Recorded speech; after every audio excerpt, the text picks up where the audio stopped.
Hi friends, welcome back to my channel your online teacher. അപ്പോൾ നിങ്ങൾ ഒരുപാട് പേര് റിക്വസ്റ്റ് ചെയ്തതിൻ്റെ ഭാഗമായിട്ട് നമ്മൾ ഇതിൻ്റെ പാർട്ട് 2 ചെയ്യുകയാണ്. പാർട്ട് 2ൽ ബാക്കി ചാപ്റ്റേഴ്സിൽ നിന്ന് ഇമ്പോർട്ടൻ്റ് ആയിട്ടുള്ള കുറച്ച് ക്വസ്റ്റ്യൻസും അതിന് ആൻസേഴ്സാണ് നോക്കുന്നത്.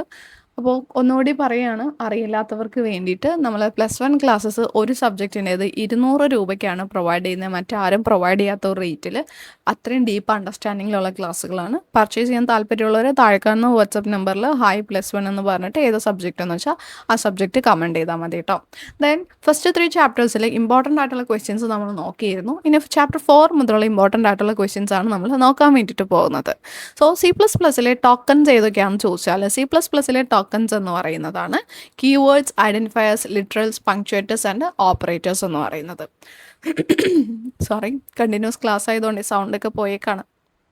ദെൻ വളരെ ഇമ്പോർട്ടൻ്റ് ആയിട്ടുള്ള ഒരു ക്വസ്റ്റ്യൻ ആണ് ഐഡൻറ്റിഫയേഴ്സിൻ്റെ പേര് കൊടുക്കുമ്പോൾ ശ്രദ്ധിക്കേണ്ട കുറച്ച് റൂൾസ് എന്ന് പറയുന്നത്. ഐഡൻറ്റിഫയർ എന്ന് പറഞ്ഞിട്ടുണ്ടെങ്കിൽ ലോങ് സീക്വറേ ലെറ്റേഴ്സും ഡിജിറ്റ്സും അണ്ടർസ്കോറൊക്കെ ഉള്ളതാണ് ഐഡൻറ്റിഫയർ എന്ന് പറയുന്നത്. അതുകൊണ്ട് തന്നെ അതിൻ്റെ ഫസ്റ്റ് ക്യാരക്ടർ അണ്ടർസ്കോർ അല്ലെങ്കിൽ ഒരു ലെറ്റർ ആയിരിക്കണം എന്നുള്ളത് നിർബന്ധമാണ്. അതിൽ വൈറ്റ് സ്പേസസോ സ്പെഷ്യൽ ക്യാരക്ടേഴ്സോ യൂസ് ചെയ്യാൻ പാടില്ല. കീവേഡ്സ് ഐഡൻറ്റിഫയർ ആയിട്ട് യൂസ് ചെയ്യാൻ പറ്റില്ല. അപ്പർ കേസസും ലോവർ കേസിനെയും, അതായത് കേസ് സെൻസിറ്റീവ് ആണ്, രണ്ടിനെയും അത് രണ്ടായിട്ടാണ് അത് ട്രീറ്റ് ചെയ്യാറുള്ളത് കേട്ടോ. അപ്പോൾ ഇതിൽ വാലിഡ് ആൻഡ് ഇൻവാലിഡ് ആയിട്ടുള്ള ഐഡൻറ്റിഫയേഴ്സ് ഇങ്ങനെ കൊടുക്കാം. ലെങ്ത് 1 എന്ന് കൊടുക്കാം. ഇവിടെ കണ്ടോ സ്പേസ് ഉണ്ട്, ഇത് പറ്റില്ല. ആദ്യത്തേത് നമ്പറും ആകാൻ പാടില്ല, ലെറ്ററോ അണ്ടർസ്കോറോ ആയിരിക്കണം, അത് നിർബന്ധമാണ്. ഓക്കെ. പിന്നെ ക്യാരക്ടർ ലിറ്ററലും സ്ട്രിങ് ലിറ്ററലും തമ്മിലുള്ള ഡിഫറൻസ്. ക്യാരക്ടർ ലിറ്ററൽ എന്ന് പറഞ്ഞിട്ടുണ്ടെങ്കിൽ നമ്മൾ സിംഗിൾ കോഡ്സിൽ കൊടുത്തിട്ടുള്ള ഒരു സിംഗിൾ ക്യാരക്ടർ കൊടുക്കുകയാണ്. ഇങ്ങനെ ഇപ്പോൾ S എന്ന് പറഞ്ഞ് കൊടുക്കുകയാണെങ്കിൽ അതാണ് ക്യാരക്ടർ ലിറ്ററൽ എന്ന് പറയുന്നത്. അതേസമയം സ്ട്രിങ് ലിറ്ററൽ എന്ന് പറഞ്ഞാൽ ABC, അതായത് ഒന്നിലധികം ക്യാരക്ടർ നമ്മൾ ഡബിൾ കോഡ്സിൽ കൊടുക്കുകയാണെന്നുണ്ടെങ്കിൽ അതാണ് സ്ട്രിങ് ലിറ്ററൽ എന്ന് പറയുന്നത്. ഡിഫറെൻറ്റ് ടൈപ്സ് ഓഫ് ലിറ്ററൽസ് ഉണ്ട്.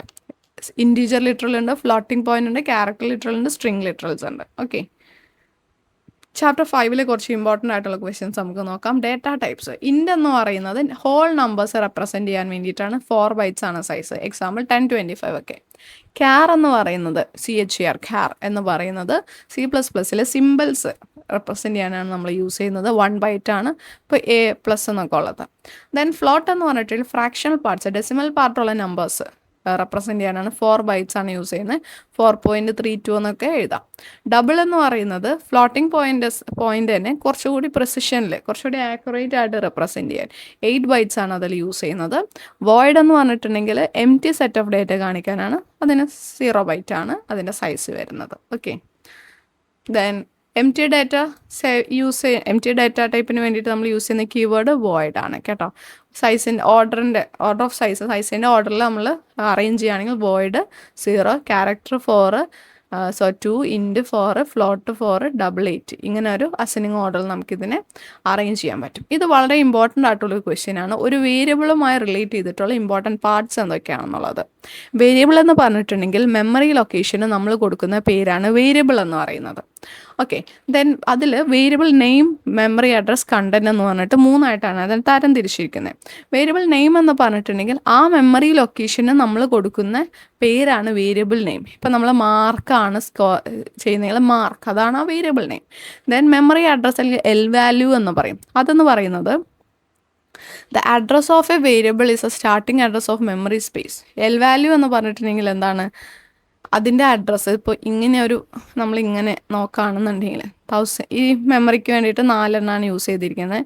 1002, 1003, 1004 അങ്ങനെയാണ്. ഈ സ്റ്റാർട്ടിംഗ് ആയിട്ടുള്ള 1001 ഉണ്ടല്ലോ, അതാണ് അതിൻ്റെ L value. And R value എന്ന് പറഞ്ഞാൽ കണ്ടൻ്റ് ആണ്. ഇതിൻ്റെ ഉള്ളിൽ ഇപ്പോൾ നമ്മൾ 2, 4, 7, 8, 9 എഴുതിയിരിക്കുന്നെങ്കിൽ, അല്ലെങ്കിൽ 48 എന്നാണ് എഴുതിയിരിക്കുന്നതെങ്കിലൊക്കെ അതാണ് എന്ത്, അതിൻ്റെ കണ്ടൻറ്റ്. അതിൽ ആ വേരിയബിൾ ലൊക്കേഷനിൽ സ്റ്റോർ ചെയ്തിട്ടുള്ള കണ്ടൻ്റ് ആണ് അതിൻ്റെ ആർ വാല്യൂ. വളരെ പ്രധാനപ്പെട്ട ഒരു ക്വസ്റ്റ്യൻ ആണ് കേട്ടോ, അതെന്തായാലും പഠിക്കണം. ഓപ്പറേറ്റേഴ്സ് പറയുകയാണെങ്കിൽ യൂണറി, ബൈനറി, ടെർണറി എന്ന് പറഞ്ഞിട്ട് പലതരത്തിലുള്ള ഓപ്പറേറ്റേഴ്സ് ഉണ്ട്. ടെർണറി ഓപ്പറേറ്റർ ഏതാണെന്ന് ചോദിച്ചാൽ കണ്ടീഷണൽ ഓപ്പറേറ്റർ ആണ്. ഇവിടെ ഒരു കണ്ടീഷൻ, പിന്നെ ഒരു ക്വസ്റ്റ്യൻ മാർക്ക്, പിന്നെ ദെൻ കോളൻ. ഇതാണ് അതിൻ്റെ ഫോമാറ്റ് വരുന്നത്. ലോജിക്കൽ ഓപ്പറേറ്റേഴ്സ് എന്ന് പറഞ്ഞിട്ടുണ്ടെങ്കിൽ അർത്തമെറ്റിക് ഓപ്പറേറ്റേഴ്സ് ഉണ്ട്, ലോജിക്കൽ ഓപ്പറേറ്റേഴ്സും ഉണ്ട്. അർത്തമെറ്റിക് ഓപ്പറേറ്റേഴ്സ് എന്ന് വെച്ചാൽ ബേസിക് ആയിട്ടുള്ള അർത്തമെറ്റിക് ഓപ്പറേഷൻ ഇല്ലേ, addition, subtraction, plus minus, into ഒക്കെ, ആസ്റ്ററിക്, സ്ലാഷ് ഒക്കെ, അതാണ് basic arithmetic operators. Logical operators logical and, logical or, logical not ഒക്കെയാണ് വരുന്നത്. അതുപോലെ തന്നെ എക്സ്പ്രഷൻസും അരിത്തമെറ്റിക് റിലേഷണൽ ലോജിക് എന്ന് പറഞ്ഞിട്ട് ഡിഫറെൻറ്റ് ടൈപ്സ് ഓഫ് എക്സ്പ്രഷൻസ് ഉണ്ട്. ദെൻ സ്റ്റേറ്റ്മെൻറ്റ്സ്, പലതരത്തിലുള്ള സ്റ്റേറ്റ്മെൻറ്റ്സ് C++ലുണ്ട്. ഡിക്ലറേഷൻ ഉണ്ട്, അസൈൻമെൻറ്റ് ഉണ്ട്, ഇൻപുട്ട് ഔട്ട്പുട്ട് കൺട്രോൾ സ്റ്റേറ്റ്മെൻറ്റ്സ് എല്ലാം ഉണ്ട്. ഇതൊക്കെ വളരെ ഡീറ്റെയിൽ ആയിട്ട് എടുക്കണമെങ്കിൽ ഒത്തിരി സമയം എടുക്കും. അതുകൊണ്ട് ഇമ്പോർട്ടൻ്റ് ആയിട്ടുള്ള കുറച്ച് ക്വസ്റ്റ്യൻസ് മാത്രമാണ് പറയുന്നത്.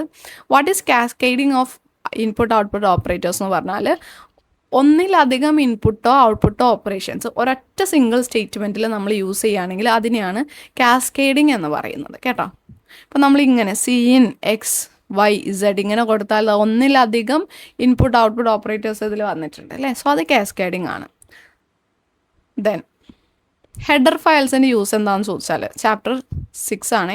ഹെഡർ ഫയൽസിൻ്റെ യൂസ് എന്ന് വെച്ചാൽ ഹെഡർ ഫയൽസ് എന്ന് പറയുന്നത് ആ ഫങ്ഷൻ ഒബ്ജക്ട്സ്, അതിലെ ഡേറ്റ ടൈപ്സ്, ഇതിനെ സംബന്ധിച്ചിട്ടുള്ള എല്ലാ ഇൻഫർമേഷൻസും ഹെഡർ ഫയലിൻ്റെ ഉള്ളിലാണ് ഉള്ളത്. ഓക്കെ, ഹെഡർ ഫയൽസിൻ്റെ എക്സാമ്പിൾസ് ആണ് CMath, CC type, CSTDO, STDIO എന്നൊക്കെ പറയുന്നത്.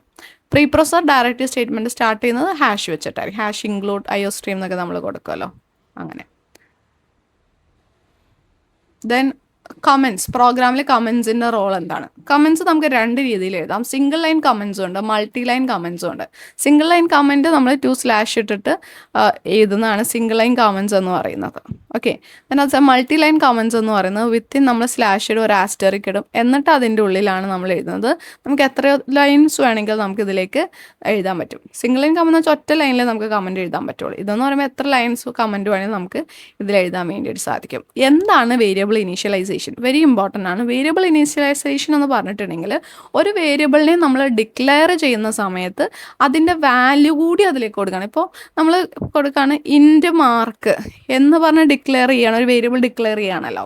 ഇതിലേക്ക് നമ്മൾ അതിൻ്റെ വാല്യൂ കൂടി നമ്മൾ ചേർത്ത് കൊടുക്കുകയാണ്. ഇപ്പോൾ ഇൻറ്റ് മാർക്ക് ഈക്വൽ 10 എന്ന് ഈക്വൽ, അതാണ് നമ്മൾ അസൈൻ ചെയ്ത് കൊടുക്കുന്നത്. എന്നിട്ട് സെമിക്കോളൻ ഇങ്ങനെ കൊടുത്താൽ അതാണ് ഈ വേരിയബിൾ ഇനീഷ്യലൈസേഷൻ. നമ്മൾ ആ ഒരു വേരിയബിളിനെ ഡിക്ലെയർ ചെയ്യുന്ന സമയത്ത് അതിലേക്ക് വാല്യൂ കൊടുക്കുന്നതാണ്. അതിനുവേണ്ടി അസൈൻമെൻറ്റ് ഓപ്പറേറ്ററാണ് നമ്മൾ യൂസ് ചെയ്യാറുള്ളത്.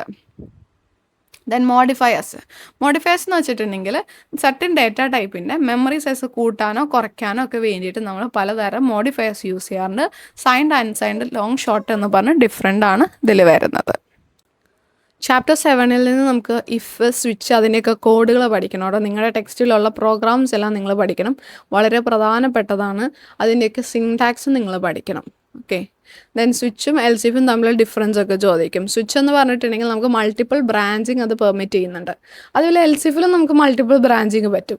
ദെൻ കണ്ടീഷൻസ്, ഇക്വാലിറ്റി ഓപ്പറേറ്ററിൻ്റെ യൂസോട് കൂടിയിട്ട് അത് മാത്രം യൂസ് ചെയ്തിട്ടാണ് കണ്ടീഷൻസ് ഇവാലുവേറ്റ് ചെയ്യുന്നത്. ഇവിടെ നമുക്ക് ഈ റിലേഷണൽ ലോജിക്കൽ എക്സ്പ്രഷൻസ് ഒക്കെ എൽസിഫിൽ യൂസ് ചെയ്യാൻ വേണ്ടിയിട്ട് സാധിക്കും. ദെൻ ഇതിൽ കേസ് കോൺസ്റ്റൻറ്റ് എന്ന് പറയുന്നത് ഒരു ഇൻറ്റിജറോ അല്ലെങ്കിൽ ക്യാരക്ടർ ടൈപ്പോ ആയിരിക്കണം. ഇവിടെ എന്ന് പറയുന്നത് ഫ്ലോട്ടിംഗ് പോയിൻ്റ് ആകാം, ഇൻറ്റിജർ തന്നെ ആകണമെന്നൊന്നുമില്ല. ഏത് റേഞ്ച് ഓഫ് വാല്യൂസിലുള്ളത് നമുക്ക് പറ്റും. ഒരു മാച്ചും അതിൽ കണ്ടില്ല എന്നുണ്ടെങ്കിൽ ഡീഫോൾട്ട് സ്റ്റേറ്റ്മെൻ്റ് ആണ് എക്സിക്യൂട്ട് ചെയ്യുക. എൽസിഫിലാണെങ്കിലോ നോ എക്സ്പ്രഷൻ ഇവാലുവേറ്റ്സ് ട്രൂ, ഒറ്റ എക്സ്പ്രഷനും ട്രൂ ആയില്ല എന്നുണ്ടെങ്കിൽ എൽസ് ബ്ലോക്ക് ഉണ്ടാകും. എൽസ് ബ്ലോക്കാണ് ഇതെന്ത് ചെയ്യുന്നത്, എക്സിക്യൂട്ട് ചെയ്യുന്നത്. ദെൻ നമുക്ക് ആ സ്വിച്ച് സ്റ്റേറ്റ്മെൻറ്റിൽ നിന്ന് എക്സിറ്റ് ആകാൻ വേണ്ടി ബ്രേക്ക് സ്റ്റേറ്റ്മെൻ്റ് ആണ് ഇതിൽ യൂസ് ചെയ്യുന്നത്. ഇതെന്ന് പറഞ്ഞിട്ടുണ്ടെങ്കിൽ ഒരു ബ്ലോക്ക് കംപ്ലീറ്റ് ആയി കഴിഞ്ഞാൽ പ്രോഗ്രാം ഓട്ടോമാറ്റിക്കലി പുറത്തേക്ക് വരും. ഓക്കെ, അപ്പോൾ ആ ഡിഫറൻസ് ഒക്കെ പഠിക്കണം കേട്ടോ. പിന്നെ ഇമ്പോർട്ടൻ്റ് ആയിട്ടുള്ള ക്വസ്റ്റ്യൻ, ഡു വൈൽ ലൂപ്പ് എന്ന് പറയുന്നത് ഏതാണ്? എക്സിറ്റ് കൺട്രോളും ഉണ്ട്, എൻട്രി കൺട്രോളും ഉണ്ട്. എക്സിറ്റ് കൺട്രോൾ ലൂപ്പാണ് ഡു വൈൽ എന്ന് പറയുന്നത്. എക്സിറ്റ് കൺട്രോളും എൻട്രി കൺട്രോളും തമ്മിലുള്ള ഡിഫറൻസ് എന്താണ്? എൻട്രി കൺട്രോൾ എന്ന് പറഞ്ഞിട്ടുണ്ടെങ്കിൽ ആ ബോഡിയിലേക്ക് എൻ്റർ ചെയ്യുന്നതിനേക്കാളും മുന്നേ കണ്ടീഷൻ ചെക്ക് ചെയ്യും. എക്സിറ്റ് കൺട്രോൾ എന്ന് വെച്ചാൽ ഒരു തവണ ബോഡിയിൽ കയറി കഴിഞ്ഞിട്ട് ആ ഒരു സ്റ്റേറ്റ്മെൻറ്റിലേക്ക്, ആ ഒരു ബോഡി ഓഫ് ലൂപ്പിലേക്ക് കയറി കഴിഞ്ഞിട്ട് മാത്രമാണ് കണ്ടീഷൻ ചെക്ക് ചെയ്യുള്ളൂ. അതുകൊണ്ട് തന്നെ എൻട്രി അവിടെ ഒരു ബാരിയർ ഉണ്ടല്ലോ, ചെക്ക് ചെയ്തിട്ടേ കയറ്റി വിടുള്ളൂ. അപ്പോൾ അവിടെ ചിലപ്പോൾ എന്ത് ചെയ്യില്ല, ബോഡി എക്സിക്യൂട്ട് ആകണമെന്നേ ഇല്ല ആ പറഞ്ഞ കണ്ടീഷൻ സാറ്റിസ്ഫൈ ആയില്ലെങ്കിൽ. പക്ഷേ എക്സിറ്റ് കൺട്രോളിൽ ഒരു തവണയെങ്കിലും എന്ത് ചെയ്തിട്ടുണ്ടാകും, ബോഡി എക്സിക്യൂട്ട് ചെയ്തിട്ടുണ്ടാകും. ഇപ്പോൾ നമുക്ക് suitable when skipping of the body from being executed, body execute ആകരുത്, അത് സ്കിപ്പ് ചെയ്യണം എന്നുള്ള സിറ്റുവേഷൻസിൽ നമുക്കിത് സ്യൂട്ടബിൾ ആണ്. ഒരു തവണയെങ്കിലും ഒന്ന് എക്സിക്യൂട്ട് ചെയ്യണം എന്നുള്ള കണ്ടീഷൻ ആണെങ്കിൽ നമുക്ക് എൻട്രി കൺട്രോൾ ലൂപ്പാണ് യൂസ് ചെയ്യാൻ നല്ലത്. ഫോർ ലൂപ്പിൻ്റെ ഒരു ലൂപ്പിൻ്റെ ഇമ്പോർട്ടൻറ്റ് എലമെൻറ്റ്സ് പഠിക്കണം. ഇനീഷ്യലൈസേഷൻ, അതിലേക്ക് ആദ്യം വാല്യൂ കൊടുക്കുന്നത്. ടെസ്റ്റ് എക്സ്പ്രഷൻ, അതിൽ കണ്ടീഷൻ നമ്മൾ സെറ്റ് ചെയ്യുന്നത്. ലൂപ്പ് ബോഡി എന്താണ് നമുക്ക് എക്സിക്യൂട്ട് ചെയ്യേണ്ടത്. അപ്ഡേറ്റ് സ്റ്റേറ്റ്മെൻറ്റ്, അതിൻ്റെ വാല്യൂ ആഡോ ഡിക്രീസോ ചെയ്യാൻ വേണ്ടിയിട്ട് നമ്മൾ കൊടുക്കുന്ന സ്റ്റേറ്റ്മെൻറ്റ്സ് ആണ്. കമ്പ്യൂട്ടർ നെറ്റ്വർക്കിൻ്റെ അഡ്വാൻറ്റേജസ് ചോദിക്കാറുണ്ട് കേട്ടോ. Resource sharing, price performance ratio, communication, reliability and scalability.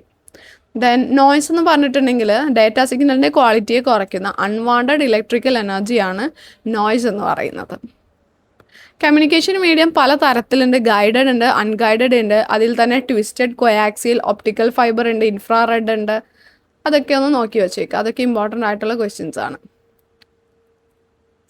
സ്വിച്ചും ഹബും differentiate ചെയ്യാൻ ചോദിക്കാറുണ്ട്. സ്വിച്ച് എന്ന് പറഞ്ഞിട്ടുണ്ടെന്നുണ്ടെങ്കിൽ ഒരു ഇൻ്റലിജൻറ്റ് ഡിവൈസ് ആണ്. സെവറൽ കമ്പ്യൂട്ടേഴ്സിനെ ഒരു നെറ്റ്വർക്കിലേക്ക് കണക്ട് ചെയ്യുകയാണ് ചെയ്യുന്നത്. കമ്പ്യൂട്ടർ ഒരു ഡാറ്റ പാക്കറ്റ് സെൻഡ് ചെയ്ത് കഴിഞ്ഞിട്ടുണ്ടെങ്കിൽ സ്വിച്ച് എന്ത് ചെയ്യും, അത് ഏത് ഡെസ്റ്റിനേഷനിലേക്കാണോ പോകാനുള്ളത് ആ ഡെസ്റ്റിനേഷൻ അഡ്രസ്സ് റീഡ് ചെയ്തതിന് ശേഷം കറക്റ്റ് ഡെസ്റ്റിനേഷനിലേക്ക് അത് സെൻഡ് ചെയ്യും. അതേസമയം ഹബ് എന്ന് പറഞ്ഞിട്ടുണ്ടെങ്കിൽ ഇതേപോലെ നെറ്റ്വർക്ക് കണക്ട് ചെയ്യാൻ വേണ്ടിയിട്ടാണ്. കമ്പ്യൂട്ടർ ഒരു ഡാറ്റ പാക്കറ്റ് സെൻഡ് ചെയ്ത് കഴിഞ്ഞിട്ടുണ്ടെങ്കിൽ ഈ ഹബ് എന്ത് ചെയ്യും, കമ്പ്യൂട്ടർ ആ നെറ്റ്വർക്കിൽ കണക്ട് ചെയ്തിട്ടുള്ള എല്ലാ കമ്പ്യൂട്ടേഴ്സിലേക്കും ആ ഡാറ്റ പാക്കറ്റ് ട്രാൻസ്മിറ്റ് ചെയ്യാണ് ചെയ്യുന്നത്. റിപ്പീറ്റേഴ്സ് എങ്ങനെ യൂസ് ചെയ്യുന്നതെന്ന് വെച്ചിട്ടുണ്ടെങ്കിൽ ഇൻകമിങ് സിഗ്നൽ ഒന്നും കൂടി റീജനറേറ്റ് ചെയ്യാനും ആംപ്ലിഫൈ ചെയ്യാൻ അതിൻ്റെ സ്ട്രെങ്ത് കൂട്ടാനുമാണ് റിപ്പീറ്റർ യൂസ് ചെയ്യുന്നത്. ബ്രിഡ്ജ് യൂസ് ചെയ്യുന്നത് രണ്ട് നെറ്റ്വർക്കുകളെ തമ്മിൽ കണക്ട് ചെയ്യാൻ വേണ്ടിയിട്ടാണ്. റൂട്ടർ യൂസ് ചെയ്യുന്നത് ഒരേ ടൈപ്പിലും ഒരേ പ്രോട്ടോക്കോളിലും ഉള്ള രണ്ട് നെറ്റ്വർക്ക്സ് തമ്മിൽ കണക്ട് ചെയ്യാൻ വേണ്ടിയിട്ടാണ് റൂട്ടർ യൂസ് ചെയ്യുന്നത്. ഗേറ്റ് വേ യൂസ് ചെയ്യുന്നത് എന്തിനാണ്, ഡിഫറെൻറ്റ് പ്രോട്ടോക്കോളിലുള്ള രണ്ട് നെറ്റ്വർക്ക്സ് തമ്മിൽ ഇൻ്റർകണക്ട് ചെയ്യാനാണ് ഗേറ്റ് വേ യൂസ് ചെയ്യുന്നത് കേട്ടോ. പിന്നെ ഇമ്പോർട്ടൻ്റ് ആയിട്ടുള്ള ക്വസ്റ്റ്യൻ നെറ്റ്വർക്ക് ടോപ്പോളജീസ്. നമ്മൾ ഒരു നെറ്റ്വർക്ക് ഫോം ചെയ്യാൻ വേണ്ടിയിട്ട് അതിൽ നോഡുകൾ ഉണ്ടല്ലോ, കണക്ട് ചെയ്തിട്ടുള്ള കമ്പ്യൂട്ടേഴ്സിനെയാണ് നോഡ് എന്ന് പറയുന്നത്. ഈ നോഡ് എങ്ങനെയാണ് അറേഞ്ച് ചെയ്തിരിക്കുന്നത് ഫിസിക്കലി, അതാണ് ടോപ്പോളജി എന്ന് പറയുന്നത്. ബസ് ടോപ്പോളജി ഉണ്ട്, സ്റ്റാർ ടോപ്പോളജി ഉണ്ട്, റിംഗ് ടോപ്പോളജി ഉണ്ട്, മെഷ് ഉണ്ട്, പല തരത്തിലുണ്ട്. ലാൻ വാൻ ഇതിൻ്റെയൊക്കെ ഫുൾ ഫോം പഠിക്കുക. Mac media access control full form ആണ്. TCP IP പ്രോട്ടോക്കോൾ എന്തിനാണെന്ന് ചോദിച്ചു കഴിഞ്ഞിട്ടുണ്ടെങ്കിൽ ഒരു ഇൻ്റർനെറ്റിൽ നമ്മൾ ഒരു കമ്പ്യൂട്ടറിൽ നിന്ന് ഒരു ഡേറ്റ സെൻഡ് ചെയ്തിട്ടുണ്ടെങ്കിൽ ആദ്യം ഇത് എന്ത് ചെയ്യും, സ്മോൾ പാക്കറ്റ്സ് ആയിട്ട് ബ്രേക്ക് ചെയ്യും, എന്നിട്ടാണ് സെൻഡ് ചെയ്യുന്നത്. ദെൻ റിസീവിങ് കമ്പ്യൂട്ടേഴ്സ് ഇതിലേക്ക് ഇത് എത്തിക്കഴിയുമ്പോൾ റിസീവ് ചെയ്ത് കഴിയുമ്പോൾ TCP എറേഴ്സ് എന്തെങ്കിലും ഉണ്ടോ എന്നുള്ളത് ചെക്ക് ചെയ്യും. എന്തെങ്കിലും എറേഴ്സ് ഉണ്ടെന്നുണ്ടെങ്കിൽ ഒന്നും കൂടി റീട്രാൻസ്മിറ്റ് ചെയ്യാനുള്ള റിക്വസ്റ്റ് കൊടുക്കും. അതല്ലാന്നുണ്ടെങ്കിൽ ഒറിജിനൽ മെസ്സേജ് ആ റിസീവർ കമ്പ്യൂട്ടറിലേക്ക് കിട്ടും. അപ്പോൾ അത് ഈ ഇൻ്റർനെറ്റ് പ്രോട്ടോക്കോൾ യൂസ് ചെയ്തിട്ടാണ് ഈ കമ്മ്യൂണിക്കേഷൻസ് എല്ലാം നടക്കുന്നത്. URLൻ്റെ ഡിഫറെൻറ്റ് പാർട്സ് ചോദിക്കാറുണ്ട്. URL ആദ്യം HTTP എന്ന് പറയുന്നത് അതിൻ്റെ പ്രോട്ടോക്കോളാണ്. ബാക്കി ഡൊമെയിൻ നെയിം വരുന്നതാണ് ഇത്രയും. പിന്നെ ബാക്കിയുള്ളത് എന്ന് പറയുന്നത് അതിൻ്റെ ഫയൽ നെയിമാണ്. ഇൻഡെക്സ് HTML എന്ന് പറയുന്നത് അതിൻ്റെ ഫയൽ നെയിമാണ്. URL full form uniform resource locator. ഇൻ്റർനെറ്റിൽ PC ഇൻ്റർനെറ്റുമായിട്ട് കണക്ട് ചെയ്യാൻ കമ്പോണൻസ് എന്തൊക്കെയാണ് വേണ്ടത്, കമ്പ്യൂട്ടർ വേണം, മോഡം വേണം, ടെലിഫോൺ കണക്ഷൻ വേണം, അല്ലെങ്കിൽ ഇൻ്റർനെറ്റ് കണക്ഷൻ വേണം, സോഫ്റ്റ്വെയർസ് വേണം അല്ലേ. അതൊക്കെ വളരെ ഇമ്പോർട്ടൻ്റ് ആണ്. എങ്ങനെയാണ് നമ്മൾ ഇൻ്റർനെറ്റ് ഷെയർ ചെയ്യുന്നത് എന്നുള്ളത്, ലാൻ യൂസ് ചെയ്യാം അല്ലെങ്കിൽ വൈഫൈ യൂസ് ചെയ്ത് നമുക്ക് പറ്റും അല്ലേ. പിന്നെ ഇൻ്റർനെറ്റിലുള്ള സർവീസസ് ആണ് www, search engines, email, social media ഒക്കെ. വെബ് ബ്രൗസറിൻ്റെ എക്സാമ്പിൾ ചോദിക്കും. Google Chrome, internet explorer, Mozilla Firefox, opera, safari, ഇതൊക്കെ അതിൻ്റെ ബ്രൗസറിൻ്റെ എക്സാമ്പിളാണ്. ഇതിൽ ഗൂഗിൾ എന്ന് പറയുന്നത് ബ്രൗസർ അല്ല, അതൊരു സെർച്ച് എൻജിനാണ്. ഓക്കെ, അതൊന്ന് നോട്ട് ചെയ്ത് വെച്ചേക്കണം. പിന്നെ ഇമെയിൽ CCയുടെ ഫുൾ ഫോം എന്നാണ്, കാർബൺ കോപ്പി. BCC എന്ന് പറഞ്ഞാൽ ബ്ലൈൻഡ് കാർബൺ കോപ്പി. അതൊക്കെ നമുക്ക് അറിയാവുന്ന കാര്യങ്ങൾ, നമ്മൾ ഡേ ടു ഡേ യൂസ് ചെയ്തുകൊണ്ടിരിക്കുന്ന സംഭവങ്ങളാണ്. നിങ്ങൾക്ക് തന്നെ എഴുതാവുന്നതേ ഉള്ളൂ. ഓക്കെ, ദെൻ എന്താണ് ഫിഷിംഗ്? ഫിഷിംഗ് എന്ന് പറഞ്ഞിട്ടുണ്ടെന്നുണ്ടെങ്കിൽ നമ്മുടെ user name, password, credit card details പോലെയുള്ള ഇൻഫർമേഷൻസ് എല്ലാം കട്ടെടുക്കാൻ, അക്വയർ ചെയ്യാൻ വേണ്ടിയിട്ട് നടത്തുന്ന ഒരു അറ്റംപ്റ്റാണ് ഫിഷിംഗ് എന്ന് പറയുന്നത്.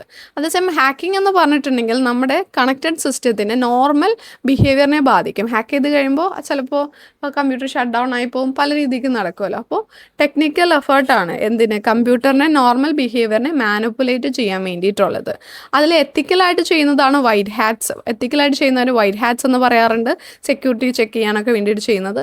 ഇല്ലീഗലായിട്ട് ചെയ്യുന്നതാണ് ബ്ലാക്ക് ഹാറ്റ്സ് എന്ന് പറയുന്നത്. ഇതിനിപ്പോൾ പഠിക്കാൻ വേണ്ടിയിട്ടൊക്കെ ആയിട്ടും കുറേ സമയം ചിലപ്പോൾ ഇല്ലീഗലി ആക്ട് ചെയ്യും, ചില സമയത്ത് നന്നായിട്ട് ചെയ്യും, നല്ല കാര്യങ്ങൾക്ക് വേണ്ടിയിട്ട് ചെയ്യും. അതാണ് ഗ്രേ ഹാക്കേഴ്സ് എന്ന് പറയുന്നത്. ഓക്കെ, നമ്മുടെ ഇമെയിൽ ID യൂസർ നെയിമൊക്കെ റിമെമ്പർ ചെയ്യാൻ വേണ്ടി യൂസ് ചെയ്യുന്ന സ്മോൾ ടെക്സ്റ്റ് ഫയൽസ് ആണ് കുക്കീസ്. ഇതൊക്കെ അറിയായിരിക്കുമല്ലോ. ഫയർവാൾ എന്താണ്? നമ്മുടെ സെക്യൂരിറ്റിക്ക് വേണ്ടിയിട്ടുള്ളതാണ് അല്ലേ. ഒരു ഡേറ്റ ഇതിലേക്ക് എടുക്കണോ വേണ്ടിയോ, അലോ ചെയ്യണോ വേണ്ടിയോ എന്നൊക്കെ തീരുമാനിക്കുന്നത്. ദെൻ ഈ ഗവർണൻസ് പഠിക്കണം. ഈ ഗവർണൻസിൻ്റെ അഡ്വാൻറ്റേജസും അതിൻ്റെ ഇൻഫ്രാസ്ട്രക്ചറും പഠിച്ചു വെക്കണം കേട്ടോ. ഗവൺമെൻറ് സർവീസ് ഓട്ടോമേറ്റഡ് ആയിട്ട് നമുക്ക് കിട്ടും. ട്രാൻസ്പെറൻസി ഉണ്ട്. പബ്ലിക് ഓഫീസുകളിൽ നമ്മൾ കയറി ഇറങ്ങണ്ട, നമുക്ക് വീട്ടിലിരുന്ന് തന്നെ ഗവൺമെൻറ് സേവനങ്ങളെല്ലാം യൂസ് ചെയ്യാൻ വേണ്ടി സാധിക്കും. അതിൽ interactions G2G, G2C, G2B, G2E ഉണ്ട്. വളരെ പ്രധാനപ്പെട്ടതാണ്. CSC ഉണ്ട്, കോമൺ സർവീസ് സെൻറ്റേഴ്സ്. അതിൻ്റെ എക്സാമ്പിളാണ് അക്ഷയ സെൻറ്റേഴ്സ്. ഈ ബിസിനസ്സിൻ്റെ അഡ്വാൻറ്റേജസ് അറിയാമായിരിക്കുമല്ലോ. ഇതൊക്കെ നമ്മൾ സിമ്പിളായിട്ട് നമുക്ക് തന്നെ ഉണ്ടാക്കി എഴുതാവുന്നതേ ഉള്ളൂ. ടൈം കുറയ്ക്കാം, കോസ്റ്റ് കുറയ്ക്കാം, എപ്പോൾ വേണമെങ്കിലും ഓപ്പൺ ചെയ്യാം, നമുക്ക് പെട്ടെന്ന് പ്രൊഡക്ട്സ് കിട്ടും. അതുപോലെ തന്നെ കോസ്റ്റ് കുറവാണ്, ജോഗ്രഫിക്കൽ ലിമിറ്റേഷൻ ഇല്ല, അങ്ങനെ. ഇ ലേണിംഗ് ടൂൾസ് ചോദിക്കും, വളരെ പ്രധാനപ്പെട്ടതാണ്. ഇലക്ട്രോണിക്കലി ലേൺ ചെയ്യാൻ വേണ്ടി നമുക്ക് ബുക്സ് ഉണ്ട്, ടെക്സ്റ്റ് ഉണ്ട്, ഓൺലൈൻ ചാറ്റ് ഉണ്ട്, കണ്ടന്റ് ഉണ്ട്. കണ്ടന്റാണ് ഞാൻ നിങ്ങൾക്ക് തന്നുകൊണ്ടിരിക്കുന്ന യൂട്യൂബ് വീഡിയോ ആയിട്ട്. പിന്നെ എഡ്യൂക്കേഷണൽ TV ചാനൽസ് ഉണ്ട്. ഓക്കെ, ഇത്രയാണ് നമ്മൾ ഒരുവിധം ഇമ്പോർട്ടൻ്റ് ആയിട്ടുള്ള ഒത്തിരി ക്വസ്റ്റ്യൻസ് പാർട്ട് 1 and 2 നോക്കിയിട്ടുണ്ട്. അപ്പോൾ നിങ്ങൾക്കിത് ഉപകാരപ്പെട്ടിട്ടുണ്ടെന്നുണ്ടെങ്കിൽ തീർച്ചയായിട്ടും താഴെ കമൻറ്റ് ചെയ്യണം. ദെൻ നമ്മുടെ ചാനൽ സബ്സ്ക്രൈബ് ചെയ്യണം കേട്ടോ. ഇത്തവണ മാർച്ച് 31 മുന്നേ ആയിട്ട് 400K സബ്സ്ക്രൈബേഴ്സ് എന്ന് പറയുന്നത് എൻ്റെ ഒരു ഡ്രീമാണ്. ആ ഡ്രീം അച്ചീവ് ചെയ്യാൻ നിങ്ങളെല്ലാവരും ഹെൽപ്പ് ചെയ്യണം. Thank you so much.